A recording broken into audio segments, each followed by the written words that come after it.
बिस्मिल्लाहिर्रहमानिर्रहीम, अस्सलाम वालेकुम, वेलकम टू माय किचन। आज मेरी वीडियो जो है वो बिगनर्स के लिए है, जिन्होंने अभी नई नई कुकिंग शुरू की है और उनके लिए आटा गूंदना बहुत ही मुश्किल है।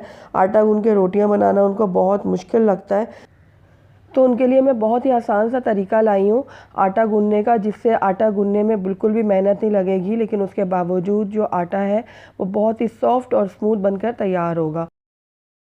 और इस आटे से जब आप रोटियां तैयार करेंगे तो बहुत ही ज़्यादा सॉफ्ट और बहुत ही फुली फुली सी ये रोटियां बनकर तैयार होंगी।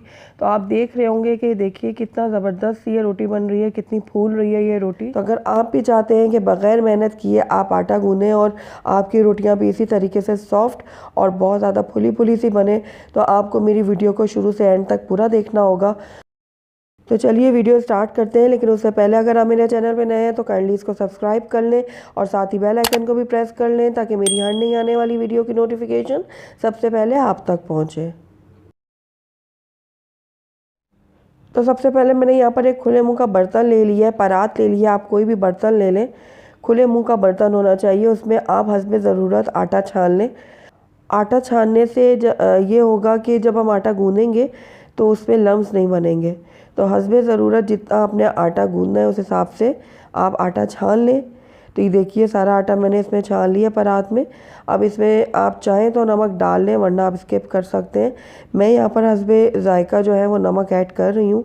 अब नमक को मैं थोड़ा सा कर लूँगी मिक्स आटे के साथ, इस तरीके से।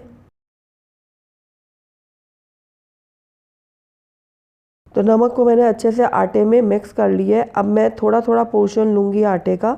ये जो ड्राई आटा है, खुश्क आटा है, इसको मैं थोड़ा सा पोर्शन अलग करूँगी और इसके अंदर पानी डालकर इसको इकट्ठा कर लूँगी। हमने इसको गूंदना नहीं है, बस जस्ट इकट्ठा करना है। तो ये देखिए थोड़ा थोड़ा पानी में डालकर इसको इकट्ठा कर लूँगी। तो ये जो छोटा सा पोर्शन मैंने लिया था ये मैंने इकट्ठा कर लिया है, इसको मैं एक साइड में रख देती हूँ। अब दोबारा से मैं थोड़ा सा पोर्शन ले लूँगी आटे का, ये देखिए इस तरीके से, और उसके बाद इसके अंदर मैं डालूँगी पानी और इसको भी इकट्ठा कर लूँगी। ये देखिए इस तरीके से इकट्ठा कर कर मैं एक तरफ रखती जाऊँगी। फिर से मैंने थोड़ा सा पोर्शन लिया आटे का और इसके अंदर भी पानी डाल दिया और इसको भी मैं एक तरफ कर दूँगी इकट्ठा करके। तो बिल्कुल इसी प्रोसेस से मैं सारे आटे को इकट्ठा कर लूँगी पानी डाल डाल के। तो देखिए ऑलमोस्ट मैंने सारे आटे को गीला कर लिया है। इसमें थोड़ा थोड़ा पानी डाला है, थोड़ा थोड़ा पोर्शन लेकर आटे का, और ये देखिए सारा आटा जो है वो इकट्ठा हो चुका है। तो जब सारा आटा इकट्ठा हो जाएगा तो इसके ऊपर मैं पानी डालूँगी इस तरीके से, और इतना पानी डालना है कि कोई भी हिस्सा ड्राई नहीं रहना चाहिए आटे का। अच्छे से पानी के साथ इसको मैंने गीला कर लेना है। ये देखिए इस तरीके से सारा पानी मैंने अच्छे से ऊपर डाल दिए। अब आप चाहें तो कोई ढक्कन इसके ऊपर रख दें या फिर कपड़े की मदद से इसको ढक दें, और 10 मिनट के लिए हम इसको इसी तरीके से रहने देंगे। उसके बाद मैं आपको नेक्स्ट स्टेप बताती हूँ। तो तकरीबन 10 मिनट हो गए आटे को पड़े हुए। तो बस अब जस्ट हमने इसको थोड़ा सा ऊपर नीचे कर लेना है। हमने इसको गूंदना नहीं है बिल्कुल भी, बस इस तरीके से मैं घुमाते हुए इसको ऊपर नीचे कर रही हूँ। और ये देखिए ज़बरदस्त सा जो हमारा आटा है वो बन के तैयार है। ये देखिए कितना ये स्मूथ तैयार हुआ है। ना हमने इसमें पंच मारे हैं और ना ही हमने इसमें पंजाबी में जिसे मुक्कियाँ कहते हैं वो मारी हैं। उसके बावजूद ये देखिए कितना सॉफ्ट और कितना स्मूथ ये आटा बनकर तैयार हुआ है, और वो भी बग़ैर किसी मेहनत के। तो ये देखिए, तो बस इस टाइम पे आकर आप इसके ऊपर ऑयल का हाथ लगा लें या फिर पानी का हाथ लगा लें, ताकि इसकी ऊपरी जो परत है वो सूखे ना।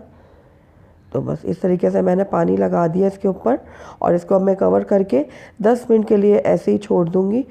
उसके बाद मैं इस आटे की आपको रोटी बना के दिखाऊँगी। तो 10 मिनट हो गए आटे को छोड़े हुए, तो मैं फ़ाइनल लुक आपको दिखाती हूँ इसकी। तो ये देखिए कितना ये सॉफ्ट और कितना ये स्मूथ बन के तैयार हुआ है बग़ैर किसी मेहनत के। तो अब इस आटे की जो रोटियां तैयार होंगी बहुत ज़्यादा सॉफ्ट बनेंगी और बहुत ही ज़्यादा फुली फुली सी बनेंगी। तो मैं आपको एक बना के भी दिखाती हूँ।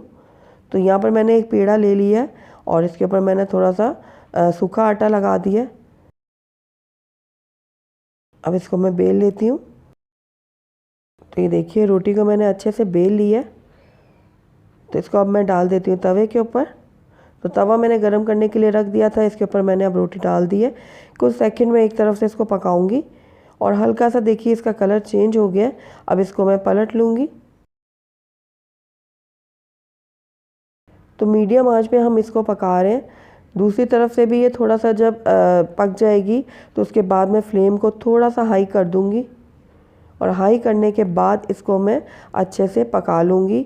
यहाँ पर मैंने एक कपड़ा ले लिया है, आप कोई भी किचन टॉवल वगैरह ले लें और हल्का हल्का सा आप इसको इस तरीके से प्रेस करते जाएं।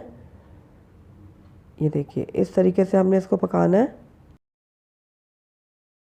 तो ये देखिए बहुत ही ज़बरदस्त सी हमारी रोटियां बनके तैयार होती हैं इस तरीके से।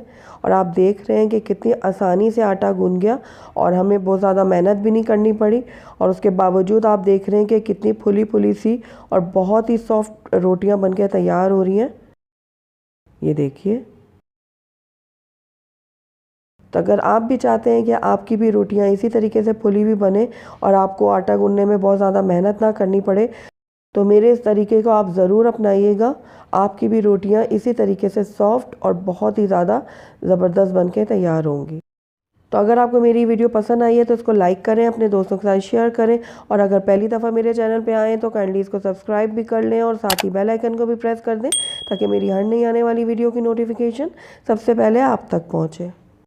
और कमेंट करके मुझे ज़रूर बताइएगा कि आपको मेरी वीडियो कैसी लगी। साथ ही मेरे फेसबुक और इंस्टाग्राम के पेज को लाइक करना मत भूलिएगा। Thank you for watching. अल्लाह हाफ़िज़।